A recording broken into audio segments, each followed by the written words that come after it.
Hello, honors physics students. Okay, so we're going to be sort of testing out those ray diagrams so we get a better sense of what it means to be real and virtual, upright, inverted, things like that. So we need to make a flexible mirror. And in school we have some really good flexible mirrors, but basically just a piece of aluminum foil glued onto an index card will work. There's two sides to the aluminum foil. Pick the shinier side. It's not going to be really good. You're not going to get a great image of yourself, but the flatter you make it against the index card, the better it's going to be. And first thing we're going to do is we're going to curve it vertically in a concave way. So I took a picture of myself doing this. You're going to grab it from the top and bottom, and you don't want a huge amount of curvature. It's a little bit of a curve. You try to make it a little more symmetrical than I'm holding it here because it's tough for me to hold it and take the picture at the same time. But you want it to bulge away from yourself. So you're over here. Make it bulge away from yourself so it's concave to you and curve it vertically. Alright, so you can try to get the best image of yourself when you do this. And first thing you should notice is hopefully that your image has been inverted. You basically look upside down, right? That's what inverted means. Also, if you look top to bottom, you should notice that your image has shrunk top to bottom, that you've been reduced. Okay, so basically we're looking at the situation we did here back in problem 1. You are the object. Here's your concave mirror. Here's your image. You are relatively far away. We're at a distance larger than twice f, or larger than the radius of curvature, and you're looking at an image of yourself that's been inverted and reduced, and you're looking at a real image. For a single optical device, real always goes with inverted. So this is basically mimicking problem number 1. Now, it may be really tough for you to see because I'm not sure how smooth your aluminum foil is and how good an image you're seeing, but try to see what's happened to your image side to side. And if you're not quite sure, make it flat, make the mirror flat, so hold it so it's a plane mirror, and then curve it again, and make it flat and curve it again, and look at your ears and see what's happened to the width of your image. So, I don't know how well this is working for you, but the idea is that you should not see any change in your image side to side. We are curving the mirror in a vertical orientation, so we're just changing the light in the vertical orientation. There should be no change in the image side to side. We have some sort of weird sense that if our head is shrunk side to side, it must have expanded, if it's shrunk top to bottom, it must have expanded side to side. That's what would happen with matter, but we're not manipulating matter, we're manipulating light. And if we only curve the mirror vertically, you only manipulate the light in the vertical orientation. Now, if you really can't do this with a piece of aluminum foil, you could do this with a spoon. And so if you're looking at a spoon on the concave side, you should definitely see yourself inverted and shrunk. The only difference there is that the spoon is also curved side to side. We'll get to that with our flexible aluminum foil mirrors, so you're not necessarily going to see all the effects that we normally see in a spoon, but it's certainly more reflective. So if we want to do this side by side with a spoon so you can see it as well, that's good. Okay, now we want to bring it in closer and closer. You should see your image get larger and larger, and now we're looking at our original ray diagram from the notes page. This is the first ray diagram we did. Here's you. Here's the mirror, and you're now closer to the mirror than twice f. You're between f and 2f, and we certainly did predict inverted and magnified, and so that's where you are right now. You're seeing this recreation of this ray diagram. Now, this is going to be a little bit tough. We want to bring it in closer and closer, and yeah, I got it getting in pretty close. Eventually, not only will you see the image get very blurry, but eventually you should see an upright image of your eye. You may have to hold it really, really close, and it's going to be pretty blurry because the aluminum foil is not very clear, not very smooth, but we should see a magnified upright image. We're now looking at problem 2. Here's you. Here's the mirror, and you're inside the focal length. And so anytime an object is inside the focal length of a concave converging mirror, we're going to get this sort of image that is upright and magnified. You are now looking at a virtual image of your eye. Remember, virtual doesn't mean you can't see, it just means you couldn't get it onto a screen. If this were a source of light, you put a screen here, you couldn't get it onto there.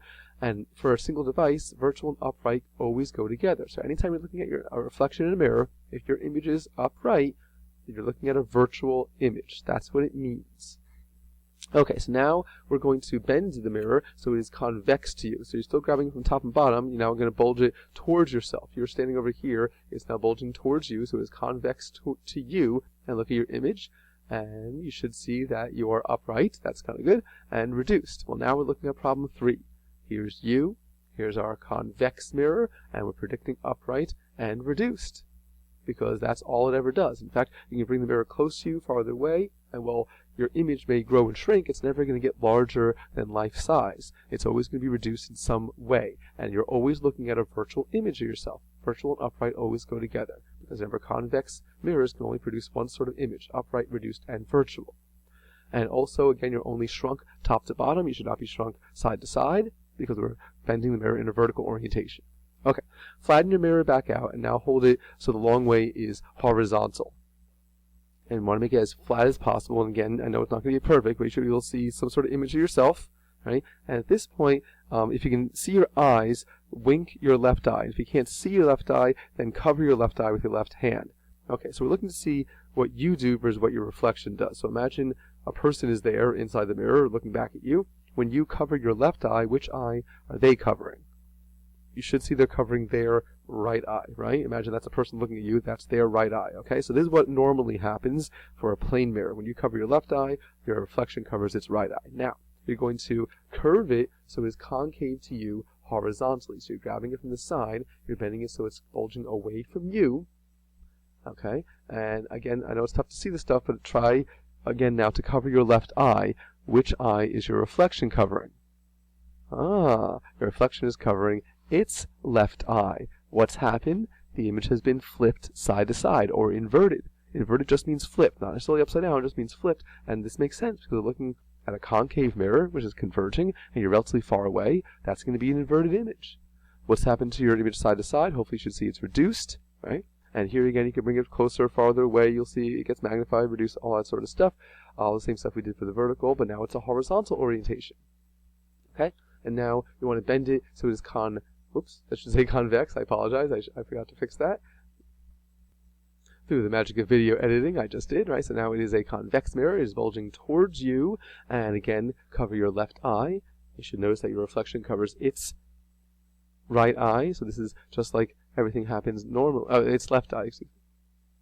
It's right eye, right? In other words, that's exactly what happened when it was flat, right? Sorry. So you cover your left eye, your reflection covers its right eye. It is just like what happened when you had the flat mirror, which means you have not been inverted horizontally.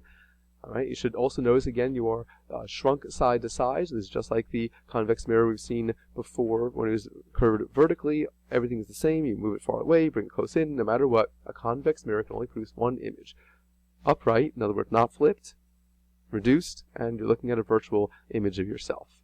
Okay, so why do we study curved mirrors? So, open up your notes and write down a couple places where you've seen curved mirrors. Then come back to the video, we'll talk through some ideas.